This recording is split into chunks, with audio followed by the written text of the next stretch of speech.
I'm swimming because it's showtime with the New York Knicks. Go, go, go, go. It's showtime with the New York Knicks. Go, go, go, go. It's showtime with the New York Knicks. Bienvenidos amigos de Report Knicks a esta nueva emisión de su podcast ya de la temporada 2024-2025 de la NBA. Una temporada que recién comienza y los Knicks tuvieron dos partidos en esa semana inaugural. El primero de ellos en contra de los Celtics de Boston, los actuales campeones. Y el segundo en contra de los Pacers de Indiana, el equipo que los eliminó la temporada pasada en las semifinales de la Conferencia del Este.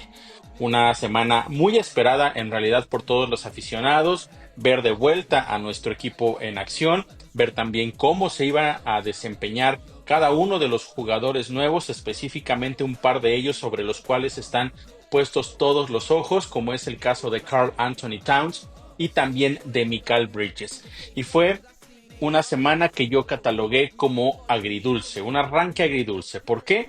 Porque los Knicks desafortunadamente ante los Celtics de Boston, y ya voy a platicar un poco más sobre eso en unos minutos, no tuvieron la capacidad de respuesta a pesar de que no jugaron nada mal. Sin embargo, hay que mencionar, hubo cosas que dominó completamente el equipo de los Celtics y de ahí tenemos que sacar algunas cosas positivas de los Knicks, pero también algunas negativas. Y por otro lado, en el segundo partido en contra del equipo de los Pacers, ahí sí le dieron completamente la vuelta a la situación, dejaron atrás lo que había pasado con el equipo de Boston y tuvieron su primera victoria de una manera de hecho dominante en contra de los Pacers. Pero bueno, eso es simple y sencillamente para arrancar con este podcast. Vamos a revisar qué fue ya específicamente lo que sucedió para todos aquellos que no hayan podido ver esos dos primeros partidos. Aquí, por supuesto, como todas las semanas, tengo toda la información de lo que ocurrió. Empecemos entonces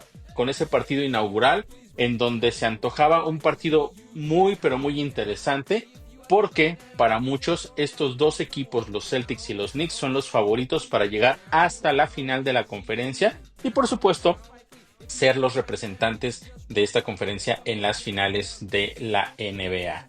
Pero Boston tuvo en realidad ¿cómo podríamos decirlo?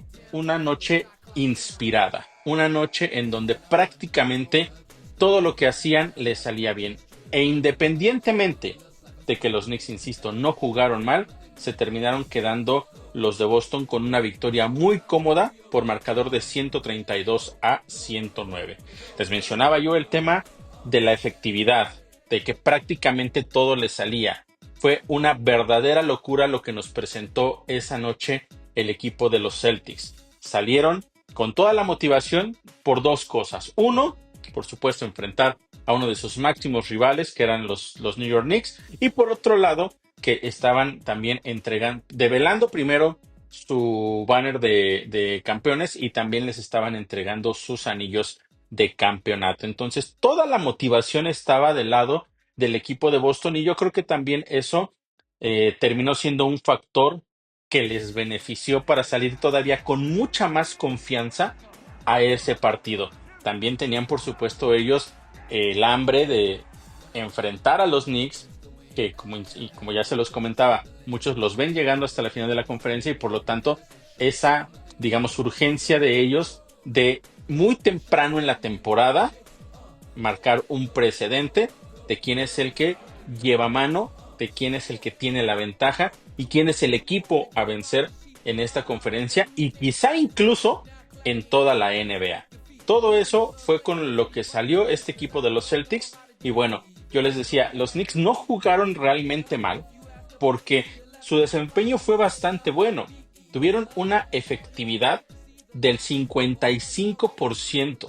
Eso regularmente en un partido, digamos, donde el desarrollo fluye de una manera normal, habitual, te permite competir, te permite quizá en el último periodo tener la posibilidad de quedarte con la victoria.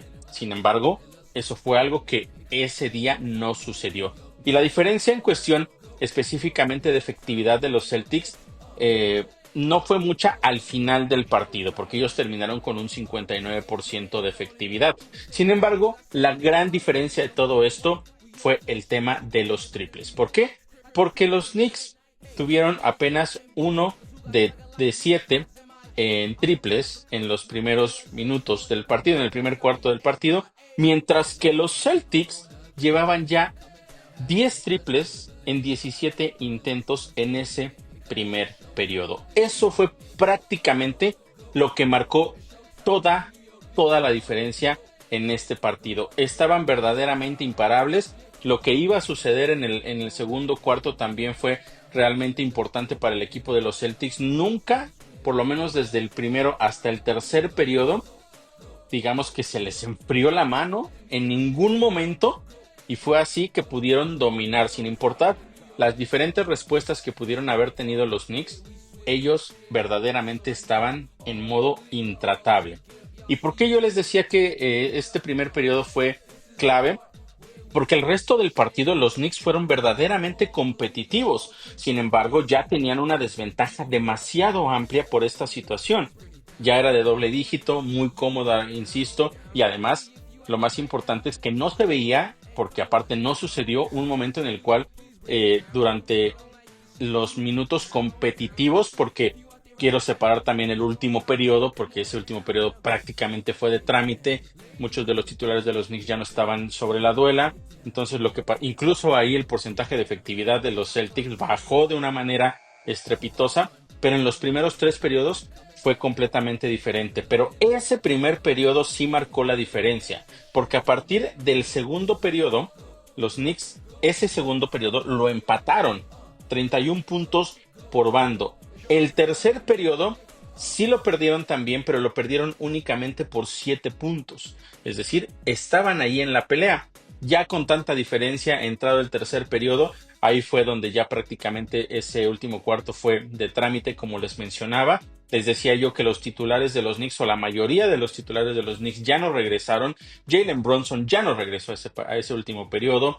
Karl Anthony Towns tampoco lo hizo. Josh Hart tampoco fue otro de los jugadores que ya no tuvo minutos en ese último periodo. Y de los que sí entraron, Mikal Bridges únicamente jugó en ese último cuarto 3 minutos y medio, y OG Anunoby jugó la mitad de ese periodo. Pero es por lo que yo les mencionaba. Ya estaba todo definido, incluso en realidad el enfoque en ese último periodo, incluso de los aficionados en la arena, ya no era si es que iban a ganar o no los Celtics, sino tratar de romper el récord de triples en un partido en la historia de la NBA, cosa que afortunadamente no sucedió, si no hubiera sido todavía una locura mucho mayor allá en el TD Garden de Boston. Entonces ya ese último periodo estaba completamente definido, y lo más importante en este caso es mencionar justo esto. Los Knicks, de no haber, y por supuesto no tenemos que restarle mérito en lo absoluto a lo que hizo Boston, pero de no haber tenido Boston ese nivel de efectividad detrás del arco, estaríamos hablando tal vez, quizás sí, de una derrota de los Knicks, pero mucho más cerrada. Ahí es donde se marca realmente la diferencia. Y uno de los aspectos que me dejó, digamos, un poco, no preocupado, pero sí inquieto, es el hecho del tipo de ofensiva que estaba jugando Boston. ¿Por qué? Porque en muchas de las ocasiones ellos no tenían a un solo jugador a la ofensiva dentro del arco de 3. Es decir, sus 5 jugadores estaban en una posición que podían recibir el balón y estarían tirando un triple. Esto es algo que, por supuesto, cuando tienes una efectividad tan grande, te permites ese tipo de lujos, pero también es una estrategia que tiene, me parece, muy bien estipulada el equipo de los Celtics. Porque independientemente de que tenían por ahí, por ejemplo, a un jugador, el más alto en este partido era Al Horford, él también sabemos que es alguien que le gusta tirar de larga distancia, y aprovechaba los momentos en los que le daban el balón, y por ahí consiguió algunos triples. Pero te dabas cuenta claramente de que su intención ni siquiera era atacar la pintura. porque su único hombre alto que podrían realmente utilizar era Kristaps Porzingis, pero él no jugó por lesión. Y aún así, Kristaps Porzingis muchas veces prefiere jugar afuera de la pintura y muchas veces incluso se enfoca también en los triples. Entonces nos habla un poco de más o menos por dónde va a ir esta temporada para el equipo de Boston, que van a enfocar mucho su éxito en lo que puedan hacer detrás del arco de tres, y tienen jugadores que lo hacen de manera extraordinaria. Jason Tatum, como yo les decía, estuvo imparable, pero también tienen por ahí a White, Hauser, tienen también a Brown, Kristaps Porzingis cuando regrese. Entonces son muchísimos jugadores que tienen la capacidad de poder hacer daño detrás del arco de tres. Así es que eso incluso marcó, como yo les decía, un precedente. Creo que todos los ojos de la NBA tienen que voltear hacia Boston, hacia lo que hizo esa noche, para ver de qué manera pueden hacer sus ajustes y tratar de defender a un equipo que es tan peligroso haciendo justamente esta estrategia. No siempre les va a funcionar, y eso es una de las cosas que tenemos que tener bien claras. Boston no todos los días va a salir con la mano tan caliente como lo hizo ese día. Van a tener días malos en donde no les va a salir nada, pero también del lado de los Knicks van a tener días en donde sí van a tener ese nivel de efectividad y van a dominar, como ya sucedió, como les decía, contra los Pacers. Pero también los Knicks tendrán partidos en los que no les va a ir nada bien. Aquí el desempeño de los Knicks no fue malo a la ofensiva. El único problema que sí es importante atacar es cómo van a defender a un equipo tan poderoso detrás del arco de tres. Porque la realidad es que sí, los Knicks tienen una gran contratación en Karl Anthony Towns. Retuvieron a OG Anunoby, que era importantísimo, un jugador muy bueno a la defensiva. Pero ellos dos, su fortaleza es en la pintura, hablando defensivamente. Su fortaleza es la pintura. Y si tienes un equipo que no pone a nadie dentro de la pintura, pues ese par de jugadores estaban completamente anulados de lo que pudieran hacer. Es decir, sí se podían acercar, sí podían salir a intentar cubrir a uno de los jugadores que estaban detrás del arco. Sin embargo, la realidad es que no es su principal cualidad. Y eso, por supuesto, que los deja al final de cierta forma atados de manos y no pueden entregar los mismos resultados que, digamos, contra otro equipo que no se enfoca tanto en el triple. Otro aspecto que es importante mencionar es que en una noche como esta, la verdad, y creo que no estoy exagerando, cualquiera de los otros 28 equipos también hubiera perdido. Porque de verdad lo que hizo Boston esa noche fue salir inspirados, fue brillante, fue todos los adjetivos que ustedes le quieran poner.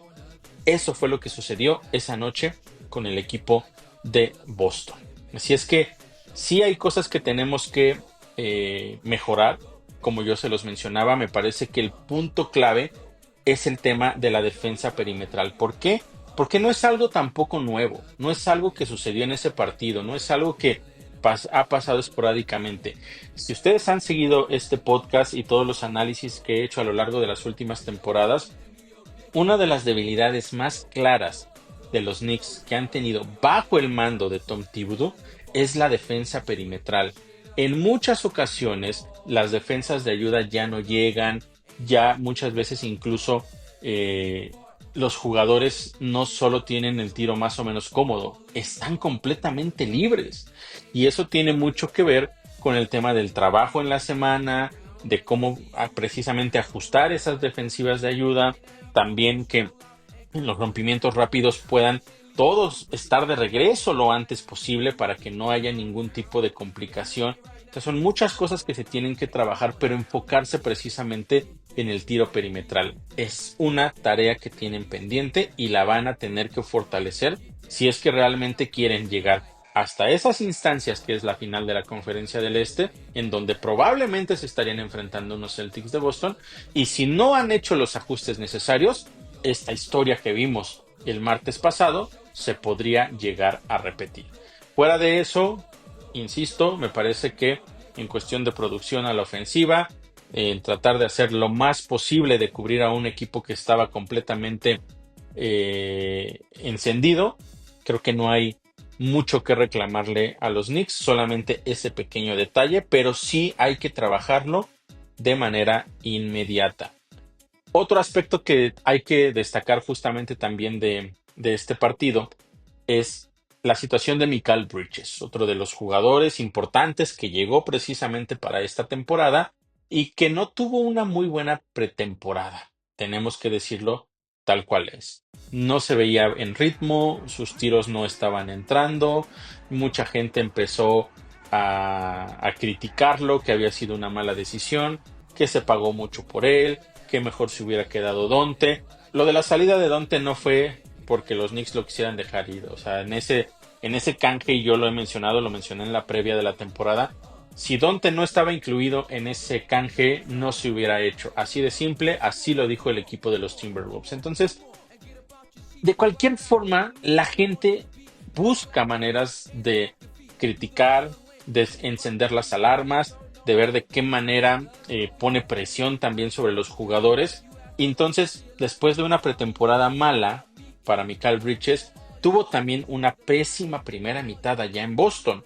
Solamente, o mejor dicho, no tuvo un solo punto. Un solo punto no consiguió en la primera mitad. Falló sus 5 disparos al arco, al aro. Entonces, obviamente la presión estaba ahí y las redes sociales de los Knicks se caían y decían que por qué lo trajeron y que había sido un grave error y todo lo que ustedes se puedan imaginar. Y para la segunda mitad consigue 16 puntos. Su porcentaje de efectividad 7 de 8 y 2 de 3 en triples. Es decir, el único disparo que falló fue un triple en toda la segunda mitad. Y fue uno de los mejores jugadores justamente en los últimos 2 periodos para el equipo de los Knicks. Así es que, de cierta forma, también hay que decir esto. No podemos sobrereaccionar porque la pretemporada es una cosa, la temporada regular es otra. Viene llegando al equipo, tiene que encontrar su ritmo, tiene que encontrar también su lugar dentro de este equipo, entender cuándo es momento para él de tirar, cuándo es momento de asistir, cuándo es momento de bloquear, cuándo es momento de defender. Son muchas cosas que van mejorando con el paso del tiempo. No podemos volvernos locos y criticar. Ya si a mitad de la temporada las cosas constantemente no le salieron, bueno, ahí podríamos entonces sí preguntarnos si realmente fue o no fue una buena decisión o qué necesitaríamos cambiar. Pero por lo visto en la pretemporada y por lo visto en esa primera mitad en el partido de Boston, la verdad es que no hay nada de qué preocuparnos y yo creo que Mikal va a estar bien. Lo que hizo también, y ya les voy a platicar en el partido de los Pacers, creo que puede dejar muy tranquilo a todos los fans de los Knicks, pero sí era importante mencionarlo porque después de una muy mala primera mitad, tuvo una segunda bastante buena, sólida, y eso me parece que también le permitió tomar la confianza necesaria para posteriormente enfrentar a los Pacers y que la historia fuera muy, pero muy distinta. Y pasando precisamente a ese partido en contra del equipo de los Pacers, bueno, mencionar lo que ya les mencionaba también al principio, el hecho de que Pacers en temporada regular el año pasado le ganó 2 de 3 partidos a los Knicks. Y también es importante mencionar que fue el equipo que los eliminó en las semifinales de conferencia en 7 juegos, donde el último juego se efectuó en el Madison Square Garden. Curioso también que los Knicks abrieran temporada en casa, en el Madison Square Garden, por supuesto, en contra de este equipo de los Pacers. Pero bueno, eso es algo que seguramente la NBA por ahí quiso hacer de manera muy, muy clara para ponerle un poco de sabor también a la situación. Entonces, era también importante, o es también importante mencionar cómo se dieron las cosas en temporada regular. El primer encuentro, pero bueno, primero, tengo que decir, sí, los Pacers fueron el mejor equipo a la ofensiva la temporada pasada, algo verdaderamente extraordinario, lo que ha hecho Rick Carlisle con este equipo, verdaderamente de destacar.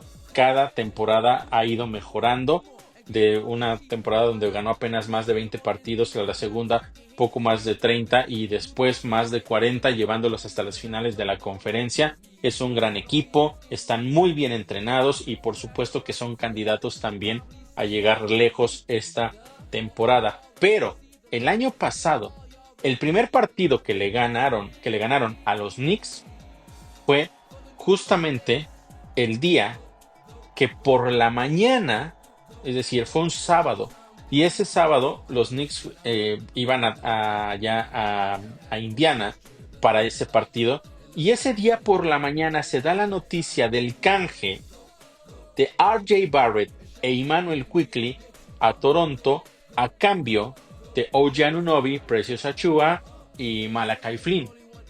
Por lo tanto, los Knicks llegaron a Indiana y ya para ese partido no tenían a dos jugadores que habían sido importantes en su rotación, uno de ellos más en específico, Immanuel Quickley, que como parte de la segunda unidad verdaderamente había estado jugando de manera extraordinaria y había sido uno de los jugadores más importantes para los Knicks viniendo desde la banca.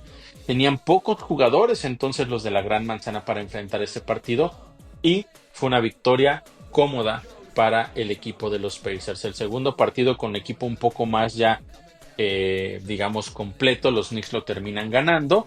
Y para el tercer encuentro, ya los Knicks, digamos, sí estaban acoplados con el nuevo roster. Sin embargo, venía una situación. Ya había muchos lesionados. OG no jugó, Randall ya no jugó, Mitchell Robinson ya estaba fuera desde diciembre. Entonces ya estaban los Knicks en ese periodo donde su rotación era de 7 jugadores, 8 jugadores máximo, donde los titulares jugaban más de 40 minutos por partido. Ese equipo de los Knicks ya estaba muy debilitado en realidad para ese momento en el cual enfrentaron por segunda ocasión a los Pacers de Indiana.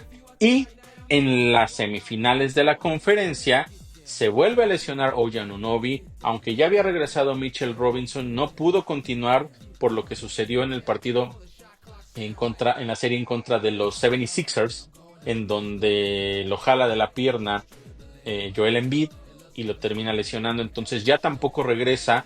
Entonces estaban otra vez los Knicks sin Mitchell Robinson, estaban los Knicks sin OG Anunoby, Julius Randle ya nunca regresó.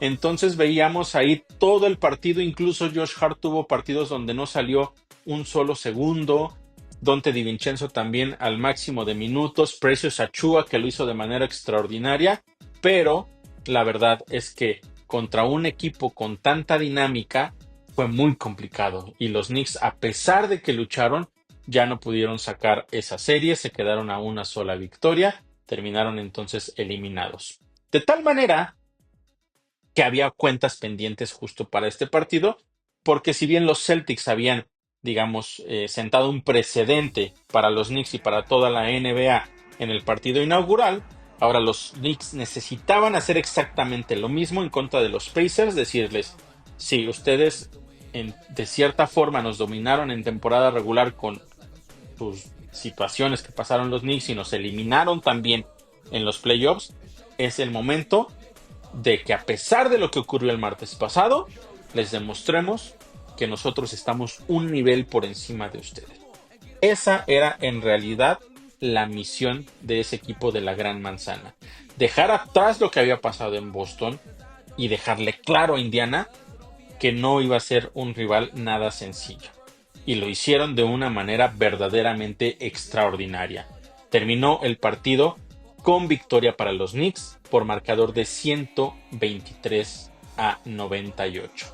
Y fue un partido que podemos decir que estuvo parejo durante aproximadamente cuarto y medio, quizá un poquito más. De hecho, en ese lapso de tiempo hubo 7 cambios de ventaja y ninguno de los dos equipos hasta ese momento se había separado por más de 5 puntos. Así de parejo estaba hasta ese momento el partido. Pero a partir de ahí, los Knicks tomaron el control y ya no lo dejaron ir en ningún momento. La última ventaja que tuvo el equipo de los Pacers fue con el marcador de 35-34. El dominio de los Knicks fue tal a partir de ese momento que el resto del partido lo terminaron ganando 89-63. Así fue como los Knicks terminaron ganando este partido. Después de los minutos finales del segundo periodo, la ventaja llegó a ser de doble dígito y nunca bajó de doble dígito. Superó de hecho los 30 puntos. La máxima fue 33 puntos a inicios aproximadamente del último periodo. Y los Knicks hicieron lo que tenían que hacer: salir a jugar, salir a ser efectivos, no volverse locos, tratar de pasar también el balón, que fue otro de los aspectos importantes. Su porcentaje de efectividad fue del 52.4, una muy buena cantidad de canastas. Fueron 44 en total, 12 de 27 en triples, un 44% también desde detrás del arco de 3, bastante bueno. Y les decía, les dejaba este dato de las 44 canastas porque quería hacer también la comparación o el balance con las 19 asistencias que tuvieron los de la Gran Manzana, lo cual nos indica que en el 43% de las ocasiones que consiguieron una canasta venían precedidas de una asistencia. Y como yo les he mencionado siempre, cuando eres capaz de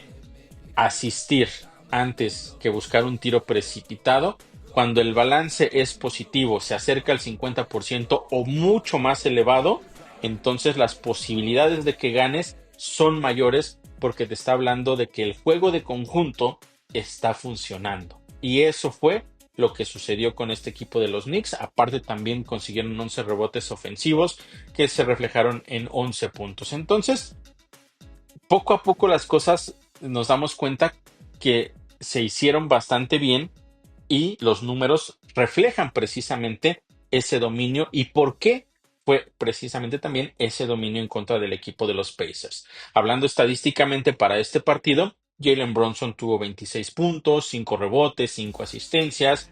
Karl Anthony Towns tuvo su primer doble-doble con 21 puntos y 15 rebotes, 2 bloqueos también. Mikal Bridges terminó con 21 puntos, 8 de 12 en tiros de campo, además de 5 asistencias. Destacarlo justo por lo que les mencionaba también hace unos minutos, de que ha ido poco a poco entrando en su ritmo. Aquí fue desde la primera mitad, de hecho desde el primer cuarto empezó a sumar y tomó confianza, consiguió algunos triples importantes también en momentos clave y fue parte de por qué los Knicks terminaron ganando cómodamente. Josh Hart también doble-doble, 20 puntos, 10 rebotes, 3 asistencias. OG Anunoby con 14 puntos y 4 rebotes. Es decir, de manera general, el equipo de la Gran Manzana hizo las cosas muy bien, hablando ofensivamente. Pero la clave de esta victoria fue lo que yo les mencionaba, que se necesita mejorar en comparación con lo que hicieron en Boston. Porque la defensiva, sin lugar a dudas, fue lo más importante. El porqué de esta victoria.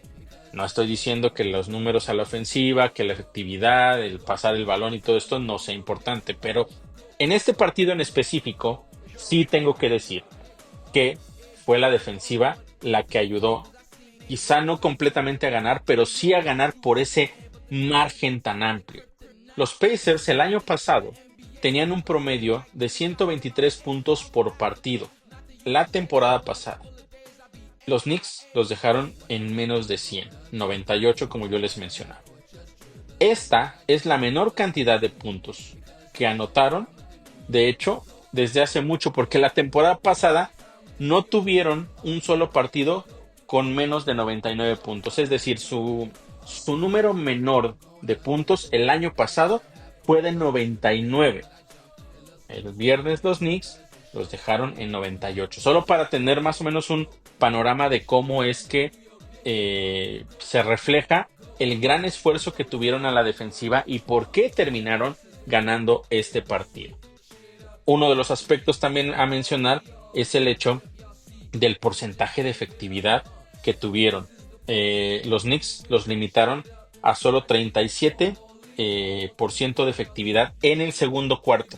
Y se los menciono también esto de en el segundo cuarto porque al igual que contra el equipo de los Celtics les mencionaba que el primer periodo fue la clave, para ampliar esa ventaja. Aquí el segundo periodo fue la clave, en donde los Knicks empezaron a separar y donde consiguieron ya esa ventaja de doble dígito y que posteriormente se fue extendiendo a lo largo del tercer y cuarto periodo. En ese segundo cuarto los dejaron con un 37% de efectividad y solamente 2 de 13 en triples.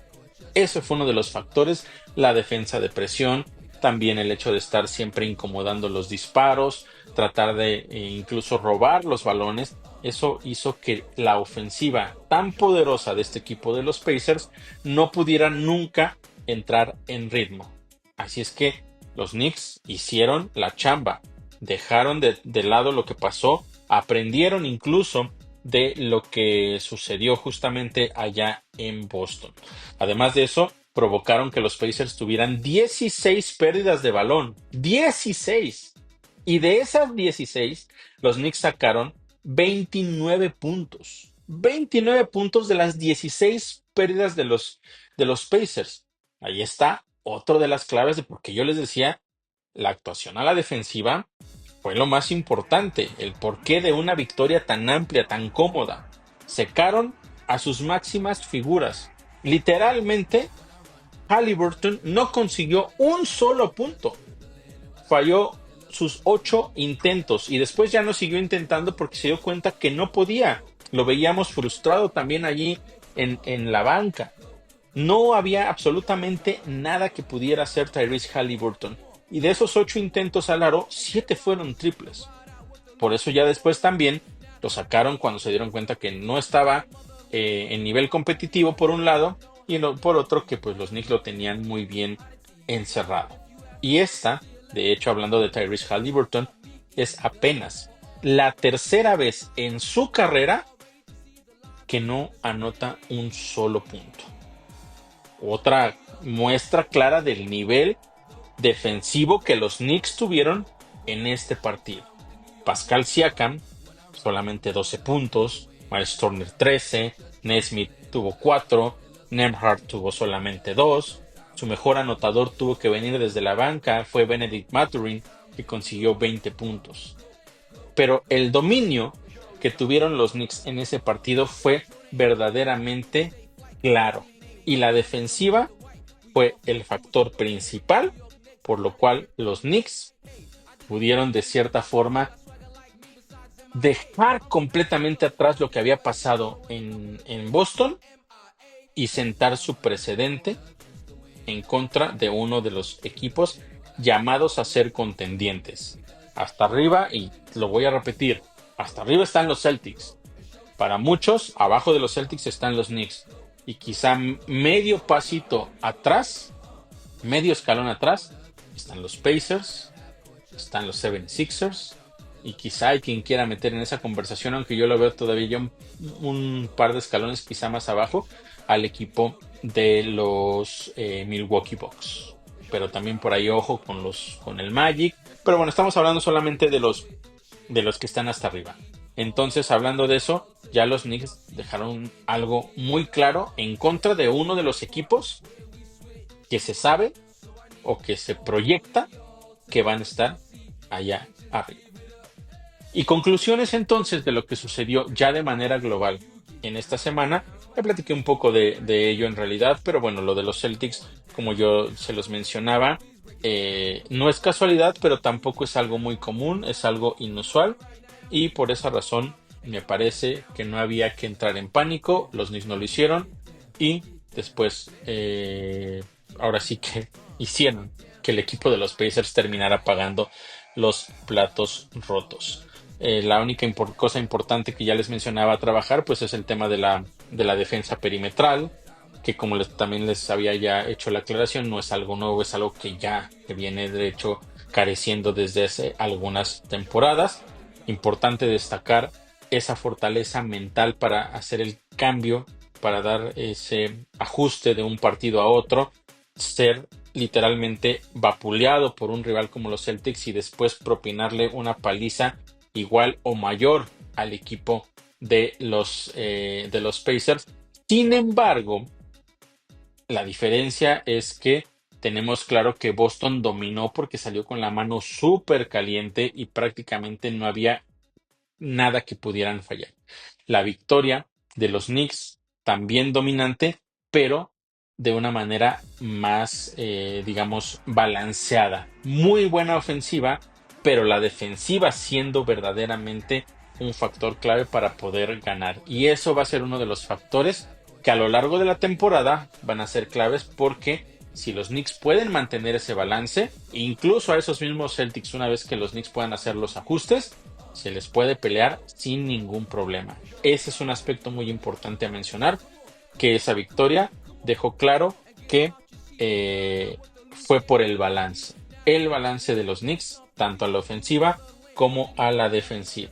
Karl Anthony Towns y Mikal Bridges, la verdad es que poco a poco se han ido adaptando, como ya les mencionaba, el doble de Karl Anthony Towns en este segundo partido, la muy buena actuación de Mikal Bridges también en este segundo partido. Entonces las cosas se tienen que ir acomodando y como yo les decía es cuestión de ritmo, tienen que entrar en ritmo, tienen que poco a poco encontrar cada quien su lugar. Karl Anthony Towns es un jugador muy poderoso en el poste en ambos lados, pero también es un jugador que le gusta tirar mucho de tres y que es efectivo detrás del arco, así es que es cuestión de ir viendo ya en el ritmo de juego con tus compañeros, dependiendo quién tiene la mano caliente o cómo se van dando las situaciones de juego. Cada quien tiene que encontrar su lugar en esta rotación. Y me parece que lo están haciendo, digo, son únicamente un par de partidos, pero lo que nos han demostrado a pesar de lo que sucedió en Boston es que poco a poco las cosas se van acomodando como debe de ser. Y eso era lo importante porque la pretemporada, si bien los Knicks terminan con una marca de 4 ganados y un perdido, pues no te permite mucho en realidad porque también a veces el rival no pone a sus jugadores titulares o los va rotando demasiado. Los mismos Knicks a veces los ponían o solamente los dejaban jugar 5 minutos, 7 minutos y luego venía la banca. Entonces no es lo mismo que ya entrando a la temporada regular, el ritmo de juego constante, saliendo completamente a buscar la victoria, no porque en la pretemporada no la buscara, sino más bien que en la pretemporada sí te interesa la victoria, pero lo que más te interesa es ver cómo vas ajustando el funcionamiento del equipo. Pero ya en temporada regular es lo que aprendiste en la pretemporada, lo que aprendiste en los entrenamientos, trasladarlo a cada uno de los partidos y entonces sí, hay que buscar la victoria a como dé lugar y conociendo poco a poco al equipo que te está rodeando. Por eso les decía, no hay que entrar en pánico por un lado, pero tampoco hay que volvernos locos y celebrar de más la victoria que estuvo con los Pacers. Porque también la realidad es que sus jugadores importantes sí lo secaron muy bien los Knicks, pero no va a suceder en cada uno de los partidos. O sea, dudo mucho que en cualquiera de los siguientes partidos en contra de los Pacers, Haliburton no enceste una sola canasta. Incluso que no pueda conseguir más de 10, 15 puntos, que meta triples, lo mismo que Pascal Siakam. Entonces, ni pánico, ni exceso de confianza. Hay cosas importantes que rescatar, tanto de la derrota como de la victoria, pero sí es importante solamente decir que cabeza fría y hay que ir viendo cómo se va desarrollando el resto de la temporada. Así es que prácticamente esas son las conclusiones de lo que sucedió justamente en esos primeros 2 partidos de temporada y hay que ir viendo simplemente cómo se asienta este equipo en lo que resta, o mejor dicho, semana tras semana, partido tras partido. Y hablando justamente de partido tras partido, ¿qué se le viene esta semana a los New York Knicks? Pues bueno, todo comienza con la actividad de hoy por la tarde, noche ya allá en Nueva York, tarde en la Ciudad de México, donde estamos grabando este podcast, en contra del equipo de los Cavaliers. Este partido va a ser en el Madison Square Garden. Los Knicks han ganado 5 de sus últimos 6 enfrentamientos en contra de este equipo de Cleveland, pero los Cavs han empezado bastante bien la temporada. Hasta el momento tienen marca de 3 ganados, 0 perdidos y cada una de sus victorias han sido por doble dígito. También mencionar quién le han ganado a los Raptors, a los Pistons y a los Wizards, 3 de los equipos que de cierta forma se perfilan para estar entre los más débiles en la conferencia del este, pero aún así Cleveland ha hecho su trabajo, han ganado cómodamente y eso es algo de lo que hay que estar muy al pendiente. Jugadores importantes, ya sabemos, Donovan Mitchell, siempre uno de los jugadores clave. Y en estos primeros 3 partidos alguien que ha destacado, no porque no lo hiciera en temporadas pasadas, pero también a la ofensiva está destacando mucho Evan Mobley. Entonces, ojo con él. Ya sabemos el resto de los jugadores que tiene este equipo de los Cavaliers, pero creo que los Knicks pueden tener una victoria, su segunda de la temporada, en contra de este equipo de Cleveland. Después las cosas se complican un poco porque el miércoles hay que visitar al equipo de Miami, y a pesar de que los Knicks les han ganado 5 de sus últimos 7 enfrentamientos, siempre es un rival muy pero muy peligroso. El Heat arrancó, o por lo menos hasta este momento, con marca de un ganado, un perdido.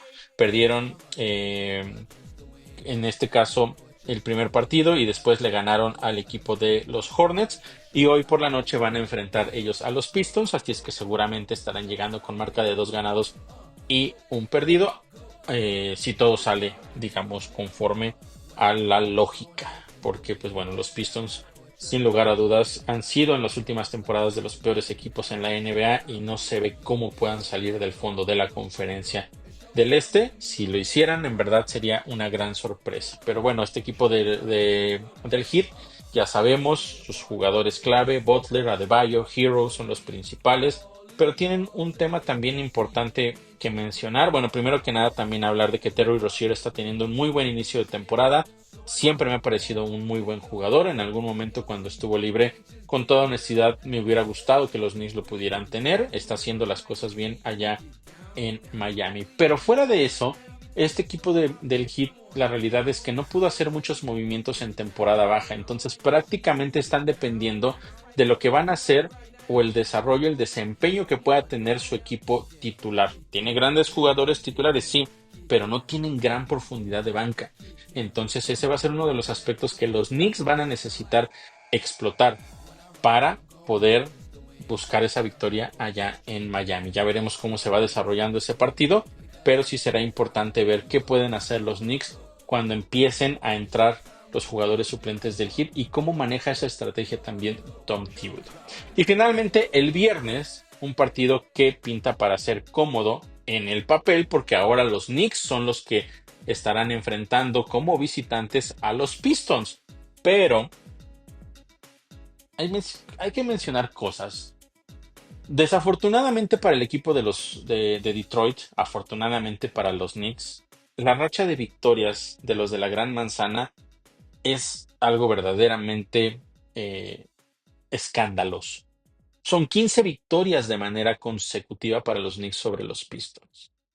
Pero la verdad es que no tenemos que enfocarnos tanto en ese número, porque la temporada pasada, 2 de los partidos que sí ganaron los Knicks, la verdad es que los Pistons los pusieron contra la pared, literalmente.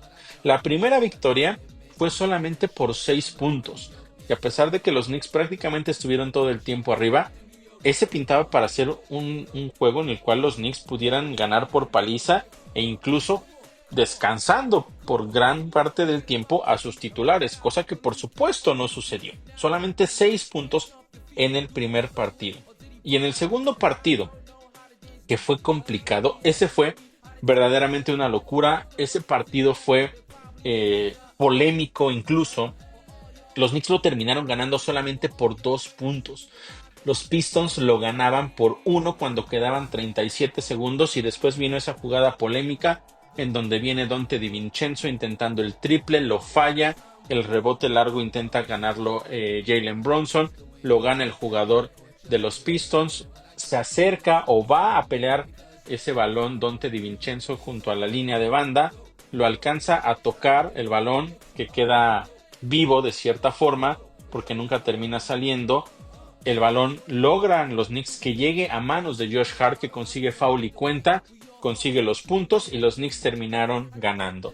Pero ¿dónde fue la polémica? Que después se revisa la jugada, pero no se revisó dentro del partido, sino ya había acabado el partido, los Knicks con la victoria, todos los Pistons completamente molestos porque no se había marcado falta y los oficiales en el reporte de los últimos 2 minutos que se entrega posteriormente al partido, aceptan que se equivocaron y que Donte DiVincenzo había cometido falta, es decir, que eso tendría que haber sido balón para los Pistons, que nunca debió haber existido entonces la canasta de Josh Hart y la posterior victoria, por supuesto, de los Knicks. Pero independientemente de todo eso, el punto a destacar aquí es que esos Pistons, siendo el peor equipo de toda la NBA, teniendo hasta ese momento más de 10 partidos consecutivos perdiendo contra los Knicks, estuvieron a punto de sacarles el partido y fue en el Madison Square Garden.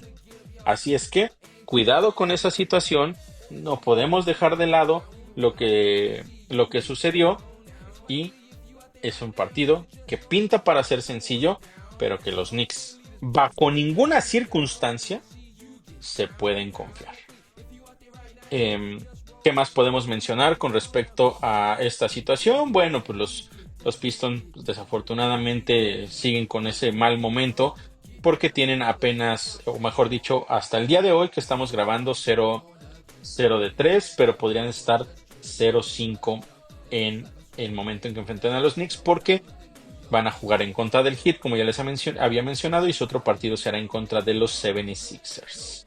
Otra situación también que mencionar para esta temporada específicamente, y que va mucho de la mano con lo que ya les mencioné de esos dos partidos de la temporada pasada en contra de los Knicks, es que estos Pistons, a pesar de que están 0-3, han vendido caras sus derrotas. En cada uno de sus partidos han anotado al menos 100 puntos, cayeron por 6 ante los Pacers, ojo también contra quién, por 12 contra los Cavaliers, que fue la más holgada, pero contra Celtics también perdieron solamente por 6. Así es que no va a ser un rival nada sencillo.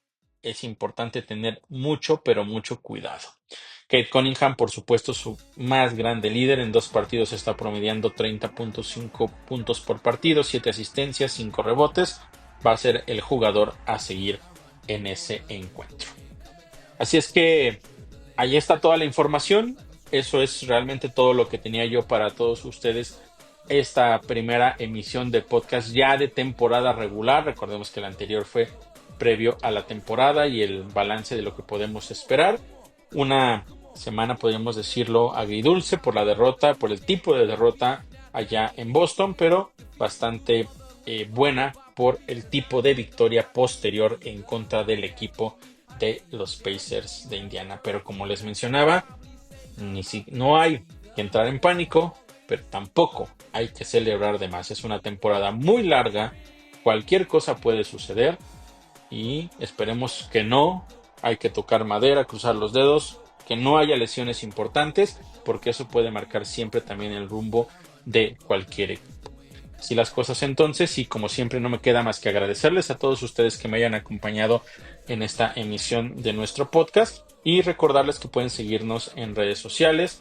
En Facebook estamos por supuesto como Reporte Knicks, en X y también en Instagram pueden seguirme como OzJournalist o ZJournalist, y también todos los contenidos de podcast los subimos siempre a YouTube, en donde también pueden encontrarnos como Reporte Knicks. Entonces muchísimas gracias, yo soy Oscar Pérez y los espero el próximo lunes en una emisión más de nuestro podcast de Reporte Knicks. When I run, I'm going against the wind. Coming down half court, just dribbling. And when I jump, it looks like I'm swimming.